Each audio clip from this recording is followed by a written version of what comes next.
Hello friends, how's it going? It's me, Betty Jean. In today's video, we are gonna do the first anti-haul of the year. I have a bunch of things saved on my Instagram anti-haul folder because I have a specific folder for that so I can reference it later. And I want to chat about some stuff. I initially got this anti-haul style video idea from Abby Williamson, who got her video idea from Kimberly Clark. I'll have both of their channels down below for you. In case you're new to anti-hauls, which I'd be surprised because they've been a fairly popular video floating around the internet for a couple years now, but just in case you're new to it, it's just a way to be funny and a little over-exaggerating about things that you're not interested in. Maybe it's something that I find horrendous. Maybe I think it's practically not for me. Maybe I'm just simply trying to talk myself out of it. But it's basically supposed to be an exaggerated way to talk ourselves out of makeup. Especially in the YouTube world where everything has such a buy mentality. This is just a way to kind of combat that a little bit. Reel it in. Maybe do some self-reflection on why we want the things we want and why we don't want the things we want. It's just a way to be silly. If you have your eye on any of these products, I love that for you. These are just not for me for any of the reasons that I listed before, and we're gonna chat about why. Before we get into the anti-haul, I did of course film this look. It should already be up on my Instagram and TikTok by the time this video goes up. And as far as my accessories today go, my husband got me this choker and earrings, and I don't remember the brand, and this is a ponytail from insert name here. I think it's the Alley ponytail. So yeah, without further ado, let's just hop in and anti-haul some products. Alrighty, so first things first. This is the Candy Shop collection from Juvia's Place, and I'm more so gonna talk about the palette itself. The lip gloss, that's fine and all, I don't really care. But the palette, I don't know what it is about Juvia's Place palettes, but they are just not my vibe anymore.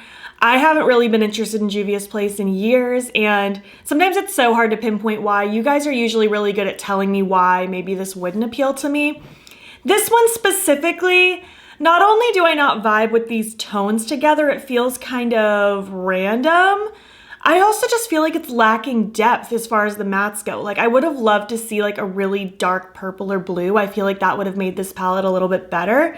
But it's very one note for me, very mid-tone. There's that really dark blue shimmer, but I don't like the darkest shade in a palette being a shimmer. So yeah, this one just isn't for me. I'm sure some people will be into it, but this is just not my vibe. I think it's just not a very aesthetically pleasing color story in my opinion. Next up, so this isn't the worst collection I've seen, but it's definitely not for me. This is from the brand Etude, which I've also never heard of before. I could even be pronouncing that wrong for all I know.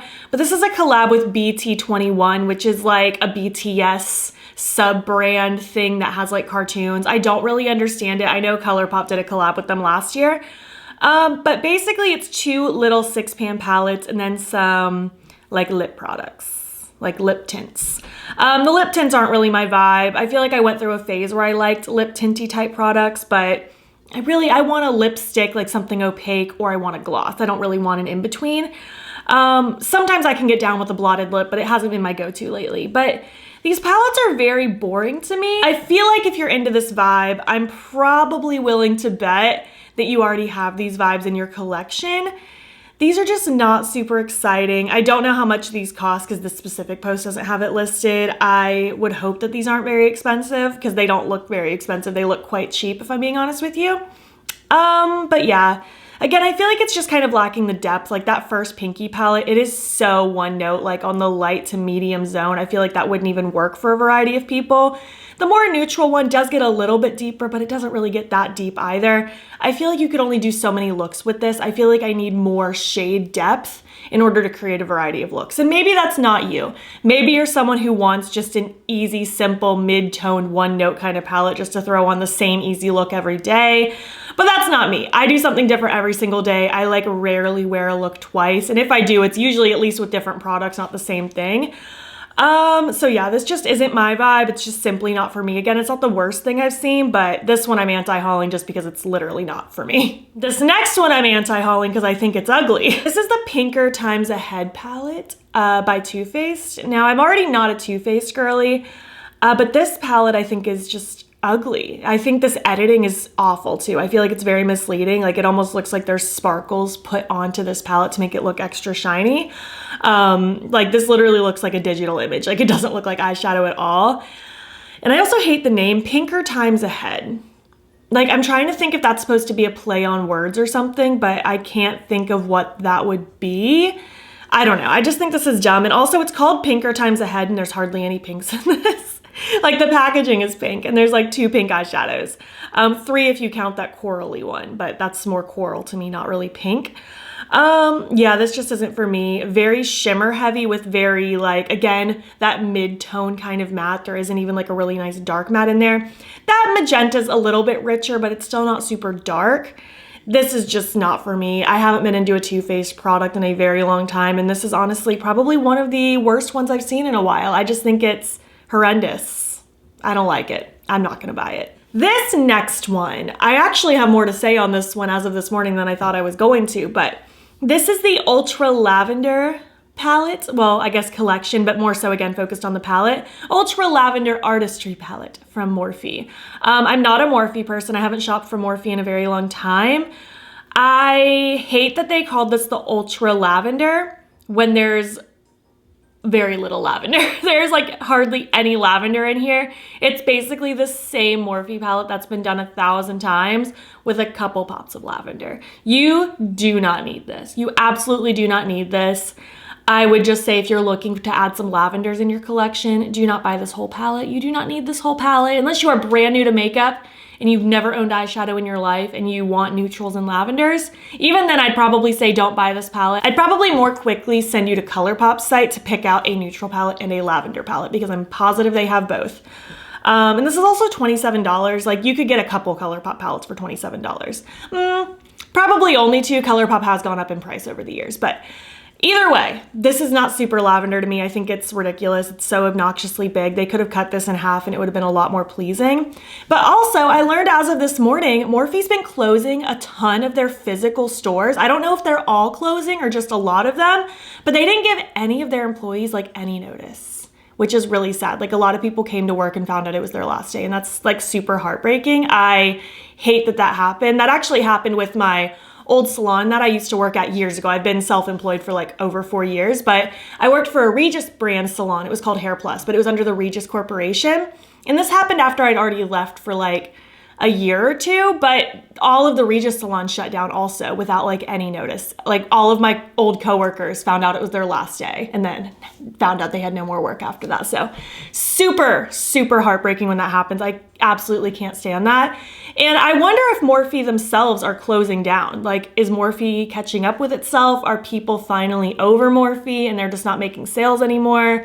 I don't know. I feel like they've done a lot of shady stuff and maybe it's catching up to itself, you know? But I don't know. If you have any more information, I'd love to know. I think this video is going to go up like a week from the day that I'm filming this, so a lot more might have come up by the time this video goes up. But as of this morning, I just learned about all of the stores closing down, so that was super sad.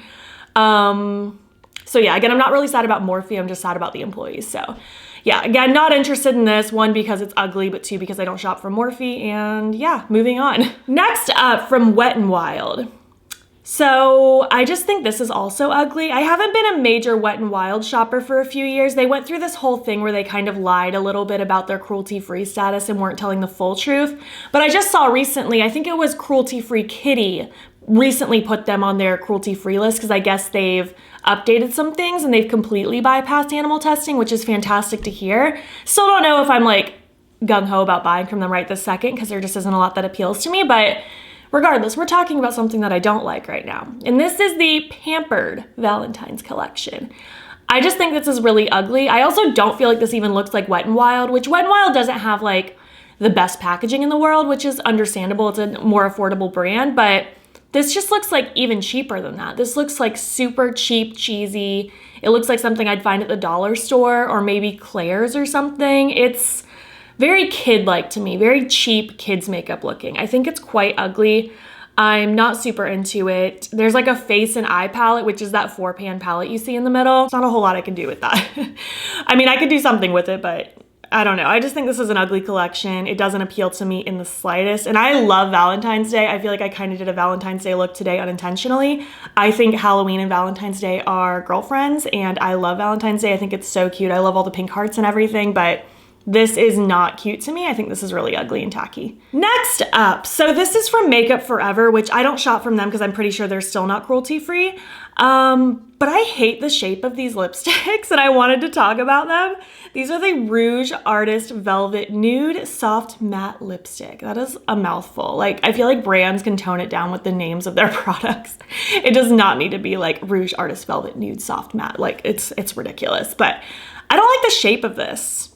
I feel like that would be kind of awkward to hold, like long, skinny lipstick. It's just not for me. Like, I just need a regular like lip component. I don't need it to be long and skinny. I don't like the shape of it. I know that's nitpicky and that's like the only thing I'm gonna say about this is I don't like the shape of it, but you know what? I don't like the shape of it. So I'm anti-hauling it, aside from the fact that I wouldn't have bought it anyways, but I'm not a fan of it. Something else I wouldn't have purchased anyways, just because it's above my price point, and unfortunately they are also not cruelty free, but this is the Lunar New Year collection from Pat McGrath. And I've decided I'm so sick of these lazy Lunar New Year collections. I'm all about supporting like all of the different holidays from different cultures. I think that is such a cool thing to do. But this is so lazy. I feel like year after year, brands hop on the Lunar New Year train just to market it and make a quick buck. You know how a business works. But it's always the same thing. It's always boring, boring, boring neutrals with red packaging and then whatever the animal of the year is slapped on top. This time it's the rabbit. Why does it have to be the most boring neutrals in the world? I feel like we could get so much more creative with these Lunar New Year collections and actually like, I don't know, celebrate it more, you know what I mean? And it's always the exact same boring colors. I just hate it. I hate it so much. I think it's so lazy. I think it's so boring and I'm so sick of seeing it. Again, not the Lunar New Year concept itself because I like the idea of celebrating different cultures, but it's just lazy. I hate the laziness of it. And speaking of lazy New Year's collections, there's also one from MAC Cosmetics, and again, it's the same boring browns with red packaging. I don't even know if there's a rabbit on any of these. It's literally just red. Yeah, I'm not seeing a rabbit on any of these. I just hate it. I hate it so much. Like, I wish we would just try to put in a little bit more effort and creativity with these kinds of collections because, I don't know, it just feels, I don't know, just so cash grabby if there's no thought put into it, you know what I mean? Moving on to another like Valentine's-y collection that isn't for me. This is from Tarte. This is the Sweet Tarte Cravings eyeshadow palette. Now, I know that they're trying to say Sweet Tarte, like the candy Sweet Tarts, but I feel like Sweet Tarte doesn't work when you're trying to do a box of chocolates collection because Sweet Tarts are like tart, like kind of sour, and chocolates are not. So I feel like the name was kind of a miss with that. Like, I feel like if they were gonna go with the Sweet Tarte theme, that could have been a great opportunity to do colors and make it look like candies rather than a box of chocolates, but that's just a nitpicky thing for me. Like, I get that the pun was there, but it didn't like fit with the theme. I just, you know me, I don't like to wear browns. I wear color most of the time. It's a rare day when I wear browns, and when I do, I want it to be cool tone. These are definitely more warm leaning. I do think the aesthetic of this is nice. I like the different embossings on the different chocolates because in a box of chocolates, they're all a little bit different looking. So I think that's cute, but overall, this is just boring. We've seen this 1,000 times, especially from Tarte. Tarte always does browns. It's like such a rare day when they do color. So yeah, this one just isn't for me. It's just not quite what I'm searching for when I'm shopping. And last but not least, this collection just kind of confused me. It's from the brand Jill Stewart Beauty. I've never heard of this brand, like ever. And I'll be honest, I spent quite a long time looking and dissecting this picture compared to the descriptions Trend Mood gave and trying to figure out which was which. Because like so many of these, I don't know what they are. And again, the names of these products, I'm like, can we just make it a little more simple? Because like, there's just so many buzzwords in here just for the sake of buzzwords. We have Nuance Brow Palettes. What do you mean nuance? What do you mean by that? I don't even know why these are called nuance. Like, they're just brow palettes. Like, they have 3 shades in each. One of them has a pink in it, which is kind of weird. Like, if you want pink brows, you're probably gonna use like a bright pink eyeshadow. That's usually what I've seen from people that have pink hair. So I don't understand the like pinks in here. We have the 2 Bloom Couture Eyes Timeless Glow. What does that mean? What does that mean? And like, I don't understand what this is. It's those little like flower petal-y looking things. Is that supposed to be an eyeshadow palette? I'm confused. Like, I don't know, to me, I just don't like this. Maybe some of you would really enjoy the more interesting packaging, if you will. But it's not really for me. It just looks a little bit too much and kind of tacky. And again, it was really hard for me to figure out what was what with this picture. It wasn't very clear to me. So yeah, not really interested in this. It's not my vibe. So yeah, that is the first anti-haul of 2023. I hope you enjoyed this. I would love to hear your opinions on any of these products as well. Do you hate any of them like I do? Are you super into them? What are you anti-hauling that's coming out recently? I would love to chat down below. If you made it to the end of this video, why don't you leave some emojis that you hate? And if you like this video, please give it a thumbs up. It helps my channel out a lot. And if you're not already, you can follow me on my other socials. You can join the battybean fam. I am battybean on everything, Instagram, TikTok, and Twitter. And if you want, you can subscribe. If you want to see more of my videos, I'm posting most days here as well. Thank you so much for watching, and I'll catch you in the next one. Okay, bye. Some of these, it's like, I didn't even know what to say about them. Because it's like, I don't even necessarily have deep thoughts. I just don't like it. I feel like sometimes I feel so mean about these, but some things are just ugly and they didn't need to exist.